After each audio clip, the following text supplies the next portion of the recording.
KTN imepata picha za kamera za CCTV zinazoonyesha dakika za mwisho za mwandishi wa habari Amos Harun Maina kabla ya kifo chake katika baa ya Ngaini iliyoko Mirema Drive hapa Nairobi. Kwenye CCTV, Maina anaonekana akinywa pamoja na wahudumu wa baa hiyo kabla ya kuanguka na kufariki dunia akiwa ameketi. Upasuaji wa mwili umethibitisha kwamba alikunywa kemikali hatari iliyomuua papo hapo, na sasa makachero wa DCI wanachunguza kifo chake kubaini kemikali iliyomuua. Mwanahabari wetu Lennox Sengre ana taarifa hiyo kwa kina.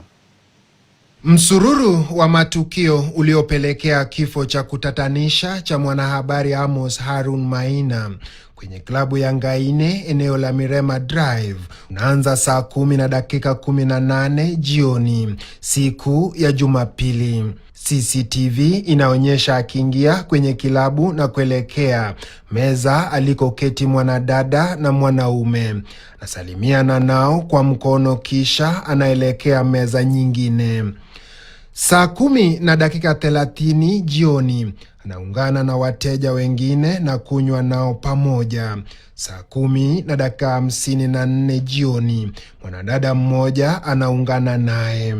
Kisha saa 11:23 jioni anaondoka baada ya kuzungumza na wanadada wawili kwa takriban dakika 5.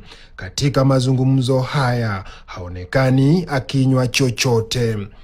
Katika klabu hii ambayo haikuwa na watu wengi, kamera zinanakili kile ambacho hakuna aliyekiona dakika za mwisho kabla ya mambo kugeuka kwa mabaya kwa Amos.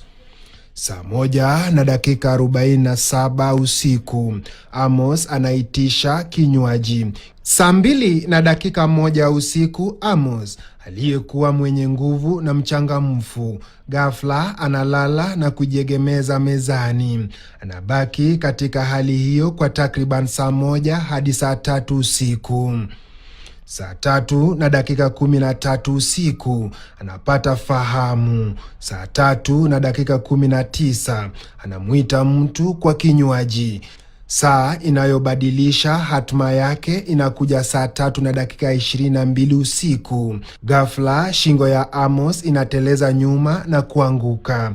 Inabainika kuwa huo ndio wakati Amos alifariki ghafla akiwa tu ameketi.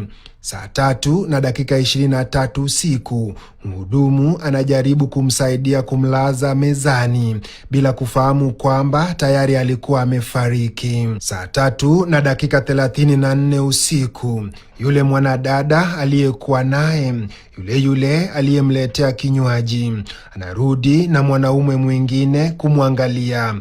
Hata hivyo, wakati huo Amos alikuwa tayari ameaga dunia. Saa 3:59 usiku mwanadada na mwanaume wa umri wa makamu wanaonekana wakichunguza kama bado anapumua. Saa 4:49 usiku nduguye Amos anaingia kwenye klabu hii. Anaonekana katika hali ya kushtuka akijaribu kumwamsha Amos. Juhudi zake zinaambulia patupu.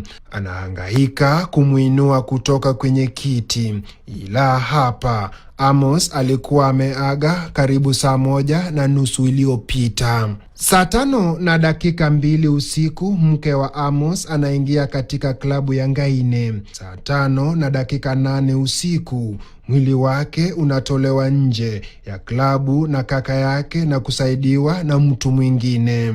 Maswali mazito yanasalia. Ni kemikali gani aliyomeza ambayo ripoti ya uchunguzi wa mwili inaonyesha ilimuua papo hapo? Na ni nani aliyemua Amos? Maafisa wa upelelezi kutoka DCI wanatarajiwa kutoa ripoti ya chembechembe za sumu mwilini, yani toxicology, wiki ijayo. Lennox Sengre, runinga ya KTN.